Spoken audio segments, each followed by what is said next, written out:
어느 평화로운 마을의 학문과 덕망으로 이름 높은 참판 창수대감이 살고 있었습니다.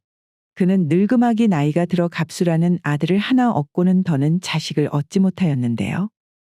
갑수는 아버지 창수를 닮아 어렸을 때부터 글 공부에 엄청난 재능을 보였고, 창수대감은 그런 아들 갑수가 글 공부에 매진하고 있는 것을 볼 때마다 흐뭇함이 밀려왔지요. 우리 하나밖에 없는 아들이야말로 하늘이 내린 제목이 틀림없구만. 갑수는 반드시 내 뒤를 이어 과거 시험에서 장원급제를 하여 가문을 더욱 빛내게 될 것이야. 창수대감은 하나뿐인 아들 갑수를 보며 자신보다 더 뛰어난 인재라고 확신을 하고는 아낌없는 애정을 쏟아부었습니다. 하지만 부모의 넘치는 애정이 오히려 독이 된 것인지, 갑수는 성인이 돼가면서 자기보다 신분이 낮은 사람들에게 함부로 대하는 버릇이 생기기 시작하였고, 특히 집안의 머슴이나 여종들에게는 그 정도가 심하였지요. 어느 날 갑수가 외출을 하려고 집을 나서는 순간, 하필이면 마당 한가운데 튀어나와 있던 돌뿌리에 발이 걸려 넘어질 뻔한 일이 벌어졌는데요. 그러자 갑수는 머슴 봉섭이를 보고 불같이 화를 내며 야, 이 못난 놈아. 머슴이라는 놈이 마당을 이렇게 엉망으로 관리를 하면서도 부끄럽지도 않느냐? 이런 밥 먹는 것 말고는 쓸모없는 놈이. 갑수도련님, 거소인이 아침 일찍부터 마당을 여러 번 쓸었지만 그것이 그러니께 워낙에 뿌리가 깊어놔서. 그나저나 이놈이 누구 앞에서 지금 변명을 하고 있다냐? 당장 이 돌뿌리를 뽑지 못하겠느냐? 하이고, 너 같은 놈도 머슴이라고 데리고 있는. 우리 아버지가 참말로 이해가 안 가는구만. 봉섭이는 더 이상 갑수에게 말을 꺼내지 못한 채 고개를 숙이고는 마당에 무릎을 꿇고 앉아 돌뿌리를 파기 시작했고, 그의 눈에는 서러움의 눈물이 고이기 시작했습니다. 상황이 이렇다 보니 창수대감 집의 머슴과 종들은 갑수의 괴롭힘과 트집을 견디다 못해 해를 넘기기도 전에 집을 떠나버리는 일이 자주 생겼지요.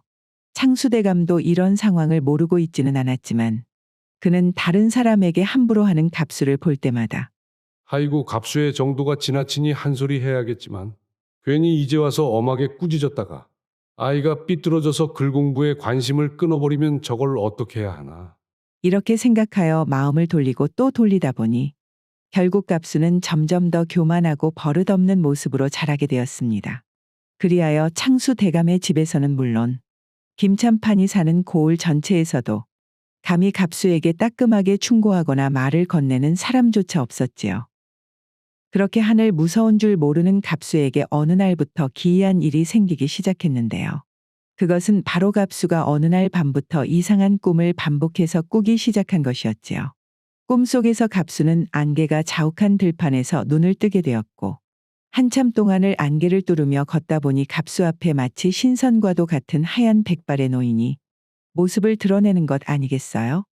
그 노인은 갑수를 물끄러미 쳐다보며 허허, 이제 얼마 남지 않았구나. 얼마 남지 않았단 말이야. 어르신, 도대체 무엇이 얼마 남지 않았단 말씀이십니까? 하지만 그 노인은 갑수의 물음에 답을 주지 않고 그저 의미를 알 수 없는 미소만 지으며 천천히 사라져 버렸지요. 갑수가 그런 꿈을 꾸기 시작하고 며칠이 지난 어느 화창한 날, 창수대감의 집 앞마당에 한 스님이 걸음을 멈추고 시주를 청하고 있었으니 그는 이 일대에서 신묘한 예언과 깊은 수행으로 이름이 높은 성경스님이었습니다. 창수대감의 부인인 선옥은 성경스님의 얼굴을 보자마자 바로 알아보고는 하이고, 성경스님 아니십니까? 잠시만 여기에서 기다려 주십시오. 제가 금방 쌀 한 대 가져오겠습니다. 선옥이 쌀을 가지러 부엌에 간 사이 성경스님은 마침 마당에서 외출을 하는 갑수를 보게 되었는데요. 마당을 가로지르며 머슴들에게 거만한 태도로 명령을 내리는 갑수의 모습에 스님은 눈살을 찌푸리며 고개를 저었습니다. 아이고, 불쌍하구나. 참으로 불쌍해. 스님 대체 무슨 일인데 그러십니까? 왜 그렇게 한숨을 쉬십니까요? 아닙니다, 보살님. 오늘은 제가 그냥 시주를 받지 않고 돌아가겠습니다. 스님의 갑작스러운 변화에 선옥은 더욱 의아하여 스님의 소매자락을 붙들며 말했습니다. 성경스님, 아니 남의 집 귀한 아들을 보고 불쌍하다고 하실 땐 분명한 이유가 있지 않겠습니까? 제발 그 이유가 무엇인지 말씀해 주시지요. 이리 가시면 어미 된 제 마음이 어떻겠습니까, 스님? 선옥의 절박한 목소리에 스님은 한참을 머뭇거리다가 마지못해 입을 열었습니다. 제가 봤을 때는 저 아이가 앞으로 석 달을 넘기기 힘들 것 같아. 그런 말을 했습니다. 아이고 스님, 그게 도대체 무슨 말씀이십니까? 안 됩니다. 안 돼요. 우리 갑수는 늦게 얻은 귀한 외동아들인데 하나뿐인 아들을 어떻게... 스님 어떻게 해서든 아이를 살릴 방법이 없겠습니까? 귀한 집 자식이라 너무 오냐오냐 키운 나머지 아이가 스스로 교만해져 남을 업신여겼고 그 정도가 지나치게 신령님들의 노여움을 샀습니다.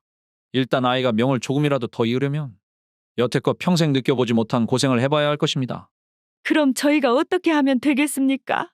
스님 무슨 일이든 시키신 대로 하겠습니다. 그러자 스님은 그녀를 차분히 바라보며 대답했습니다. 정말 아이를 살리고 싶으시면 저에게 아이를 한번 맡겨보시는 것이 어쩌겠습니까? 제가 오늘은 이곳에서 하룻밤 묵을 터이니 먼저 가족분들과 상의를 해보시지요. 하하이고 스님 알겠습니다. 참말로 감사합니다요. 그리하여 그날 밤 선옥은 창수대감과 아들 갑수를 안방으로 부르고는 낮에 있었던 성경 스님의 이야기를 들려주었지요.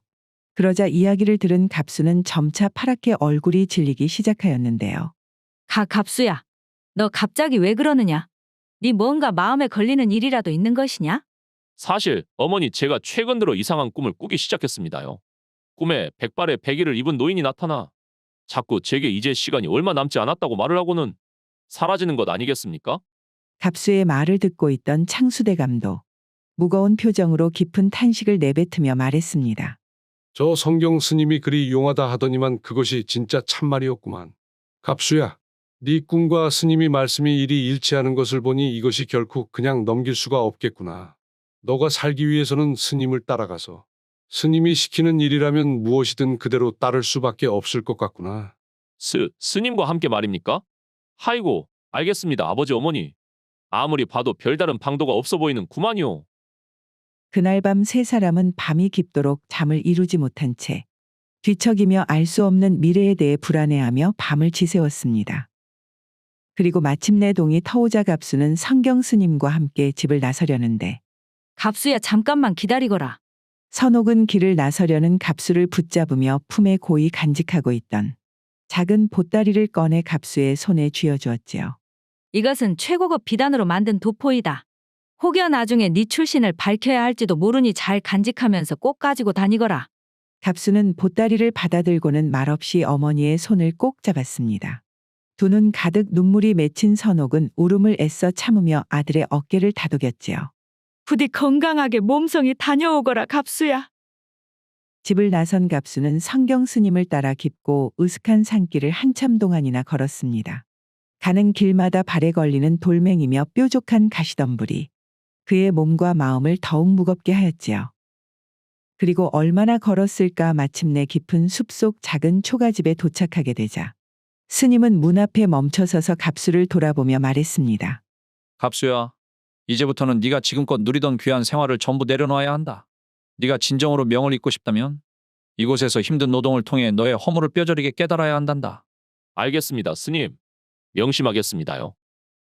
초가집에 도착한 이후부터 갑수는 옷을 갈아입고 아침부터 저녁까지 산속에서 나무를 하거나 집을 청소하는 등 평생 한 번도 해보지 않은 일을 시작하였습니다. 하이고, 내가 잘못했으면 도대체 뭘 얼마나 잘못했다고. 이 깊은 산속에서 이런 일을 해야 하는지 모르겠구만. 그렇다고 그냥 때려치고 집으로 가자니 스님 말씀대로 참말로 죽게 될지도 모르는 노릇이고 내 이러지도 저러지도 못하고 미치겠구만 그려. 이후 석 달의 시간이 흐르는 동안 몇 번이나 뛰쳐나가고 싶은 마음을 간신히 억누르며 아침에 눈을 뜨고 나서 밤에 잠이 들 때까지 쉬지 않고 일을 하며 시간을 보내는 갑수. 그날도 갑수는 새벽녘부터 깊은 산속으로 들어가 나무를 하고 저녁이 되어서야 초가집으로 돌아왔는데요. 석 달간의 노동으로 지칠 대로 지친 갑수는 방 안에 있는 성경 스님을 보자마자 갑자기 온몸이 무너지는 듯한 피로가 몰려와 그대로 방바닥에 쓰러져 정신을 잃고 말았습니다. 하이고 갑수야.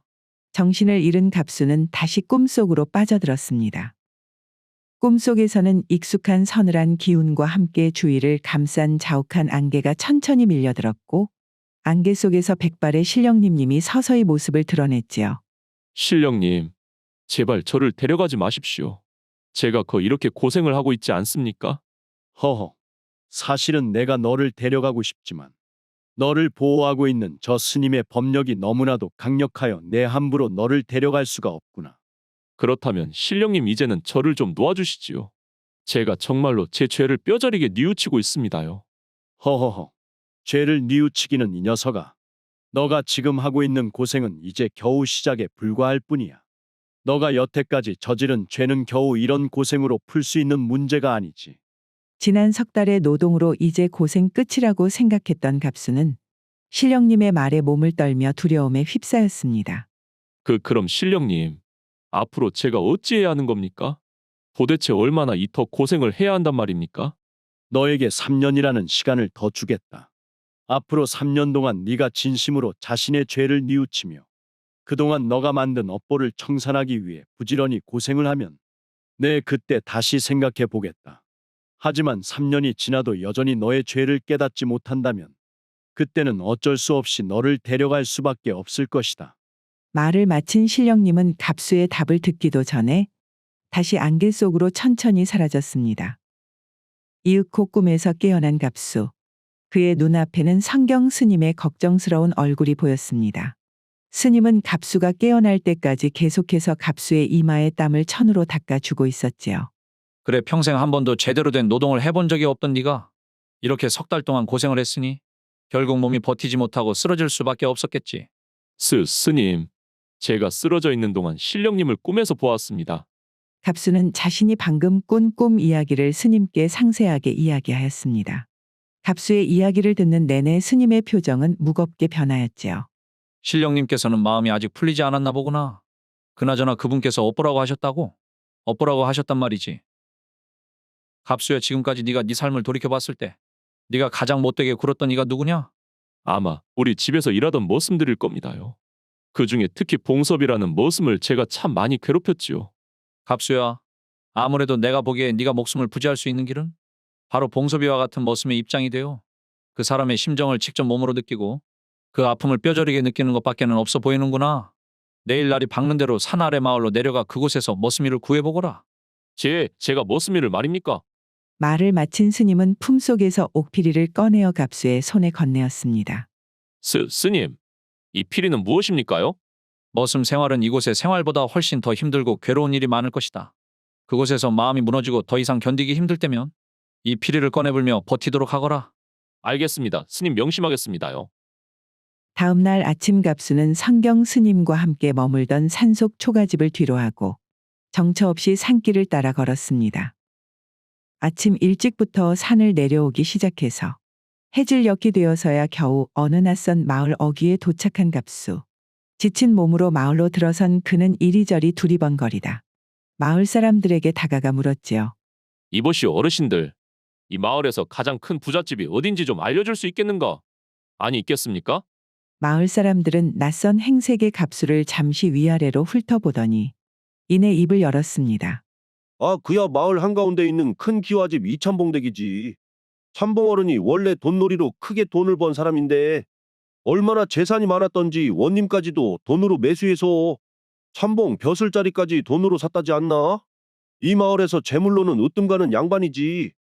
사람들의 말에 갑수는 마음을 굳히고는 이 참봉의 집으로 발걸음을 옮겼습니다.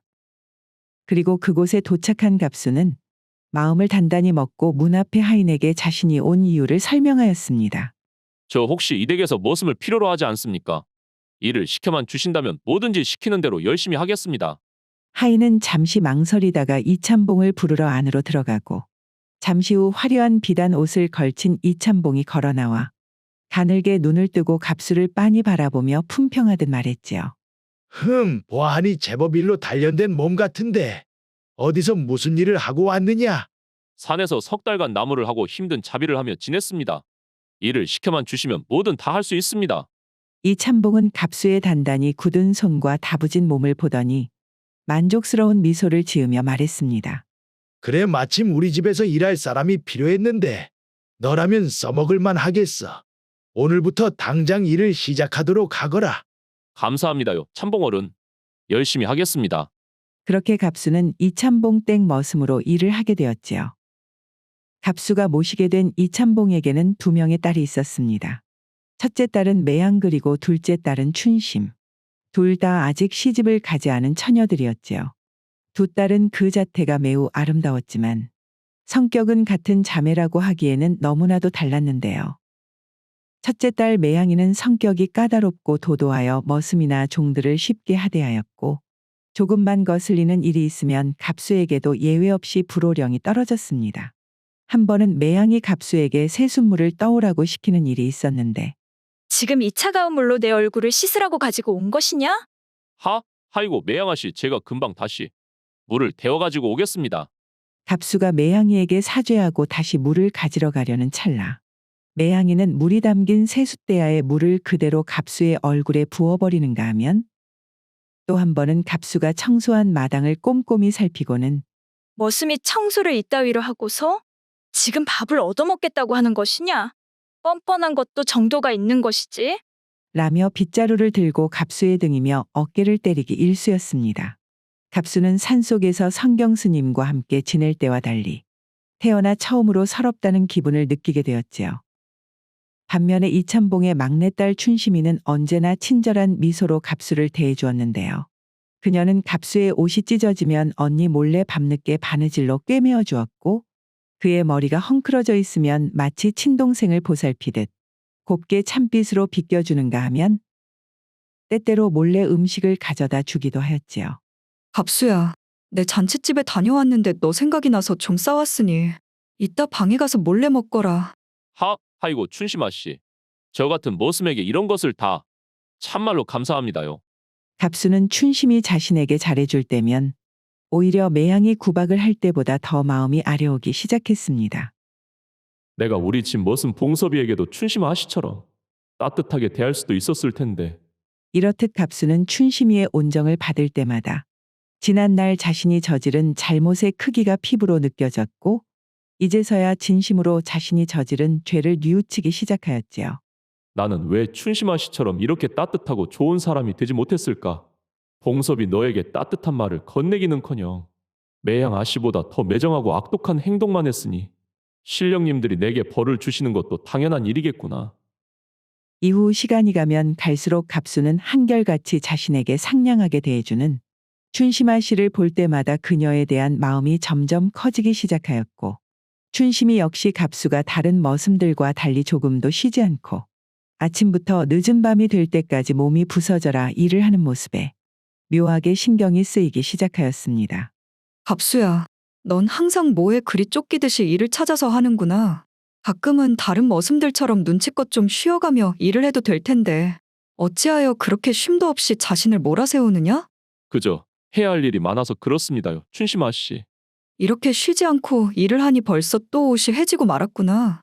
내 금방 꿰매줄 터이니 방에 들어가서 다른 옷으로 갈아입고 오너라. 참말로 감사하구만요. 이렇듯 춘심이 갑수에게 상냥하게 대해줄 때면 갑수의 가슴 깊은 곳에서는 애틋한 마음이 솟아나기 시작하였고 그때마다 갑수는 그 감정들을 꾹꾹 눌러 담아야 했습니다. 하이고, 이렇게 참한 사람은 세상 어디에도 없을 것인데. 아니요. 내 목숨이 언제 끝날지도 모르는 마당에 어찌 내가 감히 춘심아 씨를 마음에 품을 수가 있겠느냐.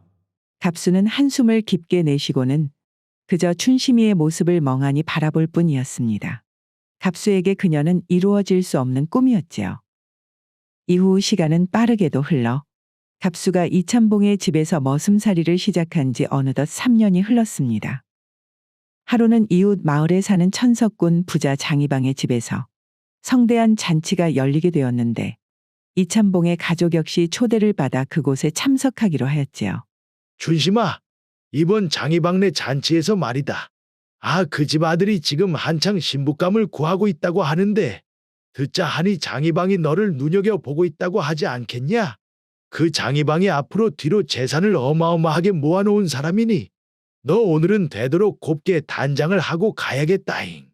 이 참봉의 말에 춘심이는 아무런 대답을 하지 않고 그저 미소로 화답하였고 그 옆에 있던 첫째 딸 매양이가 심기가 불편한 듯 목소리를 높여 투덜댔지요. 아버지, 마진 제가 아직 시집을 가지 않고 있는데 어찌하여 춘심이의 혼담이 먼저 나온단 말입니까요?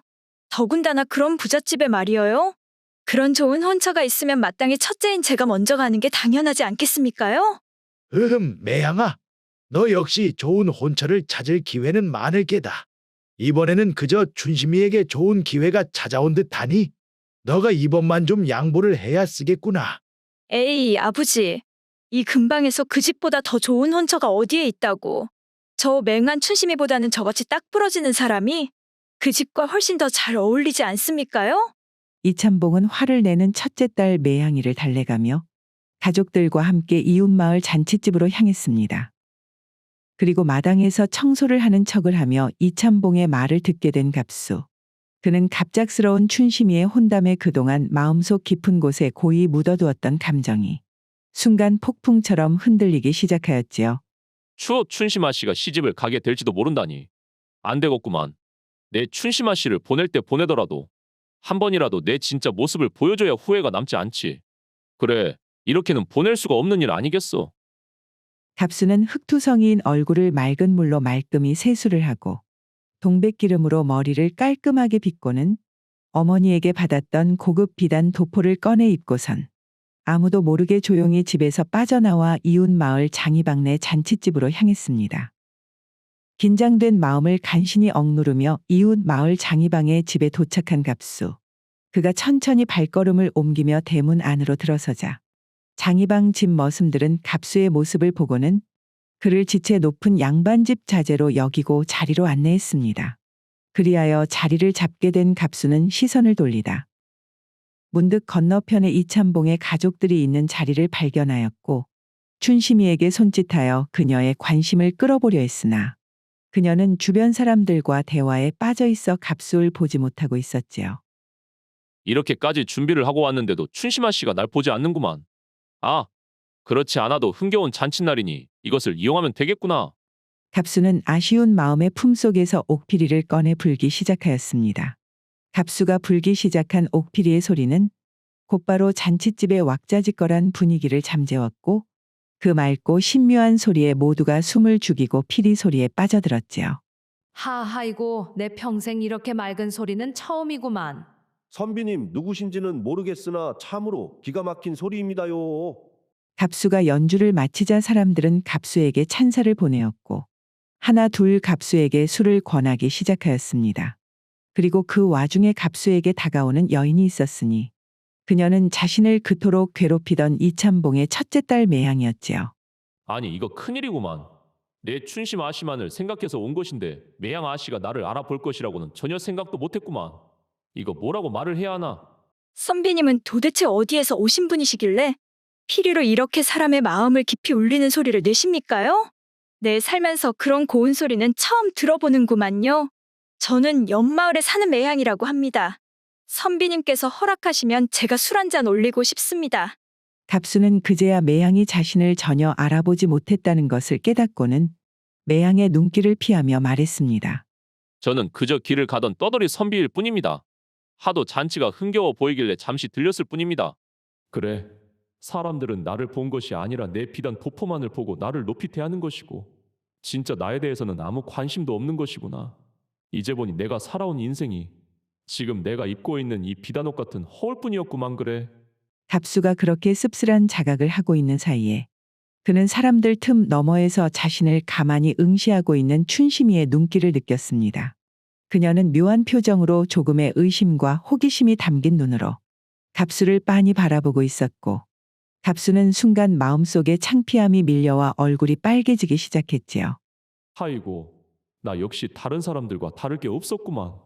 춘심아 씨에게 내 진짜 모습을 보여준다고선 결국 하는 짓은 이렇게 겉만 치장하는 것이었다니. 그 생각이 들자 갑수는 부끄러운 마음에 사람들의 시선을 피해 재빨리 자리에서 일어나 조용히 잔칫집을 빠져나왔습니다. 이참봉의 집으로 되돌아온 갑수는 곧바로 머슴방으로 가 누더기 같은 머슴옷으로 갈아입고 평소처럼 빗자루를 들고 마당을 깨끗이 비질하기 시작했습니다. 그리고 한참 뒤 이참봉의 가족이 집으로 돌아왔는데 가장 먼저 집으로 들어온 매양이 흥분된 목소리로 오늘 본 선비 이야기를 하였지요. 아이고, 정말 그 선비는 꼭 무슨 하늘에서 내려온 신성 같았다니까요. 그런 잘생긴 얼굴에 옥피리를 얼마나 구슬프게도 불던지. 내 평생 그렇게 멋진 사람은 처음 봤다니까요, 아버지. 참말로 이름이라도 알아놨어야 나중에 찾아보던지 할 것인데.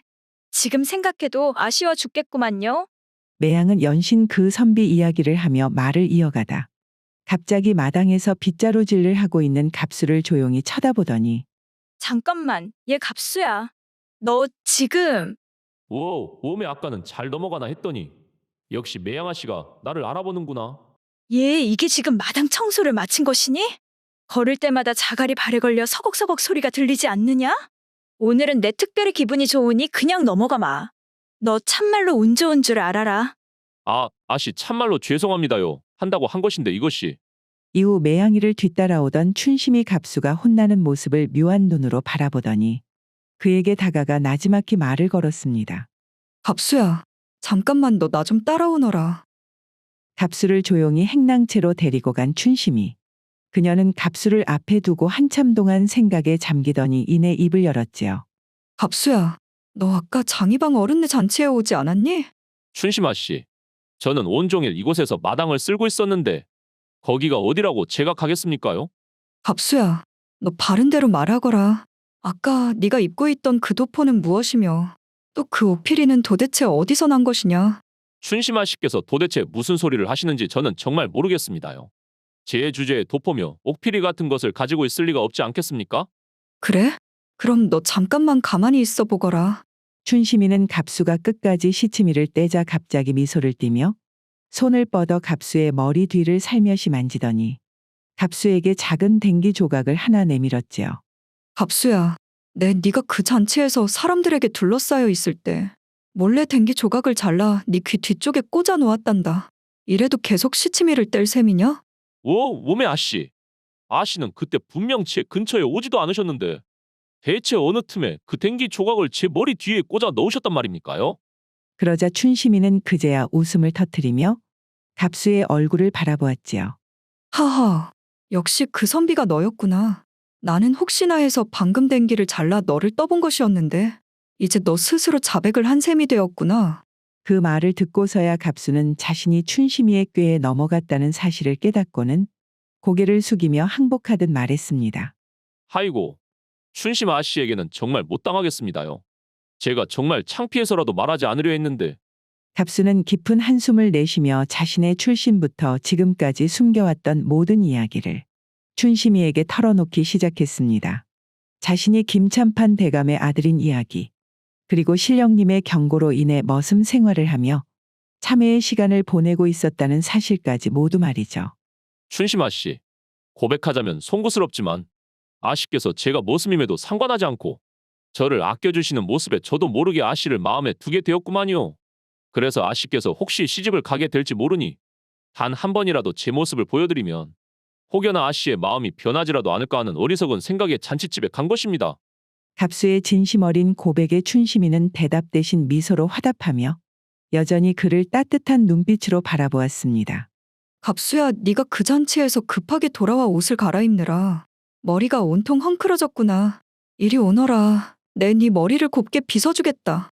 춘심이 품속에서 찬빗을 꺼내들고 갑수의 머리를 정성껏 빗어주기 시작하자 갑수는 그동안 쌓인 긴장과 피로가 눈 녹듯 사라지고 마음 깊은 곳까지 편안함을 느꼈지요. 그리고 그녀의 손길이 따스하게 느껴질수록 갑수는 자꾸만 눈이 감기기 시작했고 그는 또다시 익숙한 꿈속으로 들어가고 있었습니다. 꿈속에서 갑수는 여느 때처럼 안개가 자욱한 곳에 서 있었고 그는 그곳에서 신령님을 만났습니다. 하지만 이번에 나타난 신령님은 예전처럼 차갑거나 엄한 표정이 아니라 매우 온화하고 평안한 얼굴을 하고 있었지요. 갑수야, 나는 사실 너에게 주어진 그 3년의 시간 안에 네가 저지른 모든 죄를 진심으로 뉘우칠 것이라 기대하지 않았단다. 하지만 너는 나의 예상을 넘어섰구나. 너는 네가 저질렀던 잘못을 진정으로 깨달았고 남들에게 주었던 고통과 슬픔이 어떤 것인지 그 아픔을 온전히 너의 몸과 마음으로 모두 겪었구나. 신령님, 그렇다면 그 말씀은 신령님은 갑수의 어깨를 가볍게 두드리며 말을 이어갔습니다. 허허, 그래 내 이제 너를 네 명대로 살아갈 수 있게 해주겠다. 그러니 앞으로도 지금의 깨달음을 잊지 않고 성실히 살아가도록 하거라. 신령님, 저 정말 감사드립니다. 저를 용서해 주셔서 정말로 감사합니다. 이갑수. 신령님의 가르침을 절대 잊지 않고 목숨을 걸고 바르게 살아가겠습니다요. 신령님은 갑수에게 부드럽게 미소를 지으며 서서히 안개 속으로 사라졌습니다. 꿈에서 깨어난 갑수는 아직도 춘심이 자신을 위해서 찬빗으로 머리를 정성스레 빗어주고 있는 것을 발견하였습니다. 그리고 갑수는 감격스러운 마음에 벌떡 몸을 일으키며 기쁜 목소리로 춘심이에게 말했지요. 춘심 아씨, 드디어 제가 신령님께 용서를 받았습니다요. 이제야 제가 죽음의 공포에서 벗어났단 말입니다. 갑수야, 갑자기 지금 무슨 말을 하는 것이냐? 내 이렇게 된 이상 더 듣기 전에 얼른 참봉어른께 말씀을 드려서 허락을 받아야겠습니다. 겉옷을 갈아입을 테니 잠깐만 실례하겠습니다. 갑수는 춘심이에게 잠시만 밖에서 기다려 달라고 하고는 도포로 옷을 갈아입은 후 춘심이와 함께 이참봉의 방으로 곧장 향했습니다. 갑수야, 아니 네가 어찌 이런 옷차림을? 대체 이것이 다 무슨 일이냐? 참봉어른, 제가 긴히 드릴 말씀이 있어 찾아왔습니다. 그리고는 갑수는 이참봉에게 사실은 자신이 머슴이 아닌 참판대감의 하나뿐인 아들이라는 것과 자신이 머슴으로 들어왔던 이유에 대해 상세하게 설명하였지요. 뭐시라? 그러니까 갑수 네가 참판 대감의 아드님이란 말이냐? 아이고 그러면 영윤날이 제가 몰라 배웠구만이요. 아닙니다. 참봉어른, 지금까지와 마찬가지로 저를 편히 대해 주시면 좋겠습니다. 제가 이렇게 본래의 모습을 드러낸 이유는 이미 이웃마을 장이박내 아드님과 혼담이 진행 중인 것을 알지만서도 신뢰를 무릅쓰고 제가 춘심아 씨와의 혼례를 허락받고자 함입니다요. 어떻게 허락해 주시겠습니까? 우리 춘심이를 말입니까요? 그거야. 제 생각보다는 우리 춘심이의 생각도 들어봐야 하지 않겠습니까요? 그래 춘심아, 너는 어떻게 생각하느냐? 뒤에서 조용히 지켜보고 있던 춘심이는 그 말에 얼굴을 붉히며 살짝 고개를 숙였습니다. 대답 대신 수줍음에 물든 그녀의 얼굴을 본 이참봉은 빙그레 웃으며 말했지요. 허허, 우리 춘심이도 딱히 반대를 하는 것 같지 않으니 제가 어찌 반대를 하겠습니까? 더군다나 참판대감의 귀한 도련님과 아이고 어찌 한낱 이방내 아들과 비교를 할 수 있겠습니까? 이참봉의 말에 갑수는 기쁨을 참지 못하고 허리를 굽혀 인사를 했습니다. 정말 감사합니다. 장인어른, 제가 꼭 춘심아 씨 아니 춘심이를 행복하게 해주겠습니다. 허허, 아이고 그려. 영윤나, 아니 도련님, 아니 그것도 아니지. 김서방이라고 불러야겠구만. 이튿날 갑수와 춘심이의 혼례가 결정되었다는 소식에 온 집안 사람들은 모두 축하하며 기뻐하였지만 단 한 사람 슬퍼하는 이가 있었으니 그녀는 바로 이참봉의 첫째 딸 매양이었습니다. 아이고 이럴 줄 알았으면 내가 갑수 옷도 꿰매주고 머리도 빗겨줄 것을. 내가 저 귀한 도련님을 못 알아보고 왜 그리 못되게만 굴었는지 모르겠구만. 시간은 갑수와 춘심이 혼례를 치르고 열흘 정도 흐른 뒤 갑수의 집에서는 머슴 봉섭이가 부엌에 서서 어깨를 활짝 펴고 콧노래를 부르고 있었습니다. 아야 덕팔아, 네가 옆 부엌에서 뭐하고 있냐잉? 얼른 싸게 안 움직이냐잉? 거 마당 청소 좀 시켰더만. 아이고 어찌나 굶든지 아주 정월 대보름에 시킨 거 한가후에 끝나겠네 참말로. 그는 갑수가 3년 전 집을 떠난 뒤로 어느새 머슴들의 우두머리가 되어 참모와 하인들에게 능청스럽게 명령을 내리고 있었지요. 아이고 참말로. 요 몇 년간은 태평성대도 이런 태평성대가 없구만. 아주 근심 걱정이 없어 놓으니 얼마나 잠이 꿀같이 잘 오는지. 요즘에는 하도 잠이 맛있어 버리니 늦잠 자느라 일어나기 힘들어 죽겠어. 봉섭이는 여유롭게 마당을 거닐며 콧노래를 부르고는 문득 대문을 바라보았고 순간 봉섭이의 얼굴이 귀신을 본 것 마냥 새파랗게 질렸습니다. 바로 눈앞에 처음 보는 여인과 함께 집으로 걸어 들어오는 갑수가 보였기 때문이었지요. 웜에 이것이 누구십니까? 도련님? 도련님 오셨습니까? 아이고 도련님이 안 계신 동안 제가 얼마나 도련님 걱정을 많이 했는 줄 아십니까? 제가 밤마다 잠을 설쳐서 아주 눈이 캥하니 빠져버릴 지경이었습니다요. 허둥대며 달려오는 봉섭이의 능글맞은 표정 뒤로 여전히 지난 날의 서러움과 두려움이 엿보였고 그것을 꿰뚫어 본 갑수는 봉섭이에게 머리를 숙이고 사과를 했습니다. 봉섭아, 정말 미안하구만. 그동안 내가 너무나 너에게 처리 없이 못되게 굴었구나. 이제 와서 용서를 구하는 것이 늦었다는 것을 너무나 잘 알고 있지만 그래도 부디 나를 용서해 주겠느냐? 하이고 도련님 거 참말로 왜 이러십니까요? 도련님이 어쩌자고 저에게 고개를 숙이십니까? 거 다른 사람들 볼까 무서우니께 얼른 고개를 드셔요. 그렇게 능청스럽게 말하면서도 봉섭이는 이미 갑수의 심경의 변화를 알아차리고는 미소를 지으며 쑥스러운 듯 말을 이어갔습니다. 거 됐습니다요. 도련님. 이미 다 지난 일인데 뭘 그리 깊이 생각하십니까? 제가 다 이해하고 있습니다요. 갑수는 그런 봉섭이의 너그러운 마음에 가슴 깊이 안도를 하며 미소를 지었지요. 이후 갑수는 이전과는 완전히 다른 사람이 되었습니다. 그는 모든 사람을 진정으로 배려했으며 참모와 머슴들을 더 이상 아랫사람으로 대하지 않고 진짜 가족처럼 소중하게 대하기 시작했지요. 집으로 돌아온 갑수는 그동안 미뤄뒀던 공부를 다시 시작하였고 부인 춘심이의 지극정성이 담긴 내조 덕에 3년 후 과거에 장원 급제를 하여 실무 경험을 쌓고 한 고을의 원님이 되었다고 합니다. 그리고 자신이 처음 부임한 마을에서 신분에 관계없이 공명정대하게 마을 사람들을 대하는 것으로 이름을 높여 오랫동안 많은 사람들의 존경을 받았다고 하네요.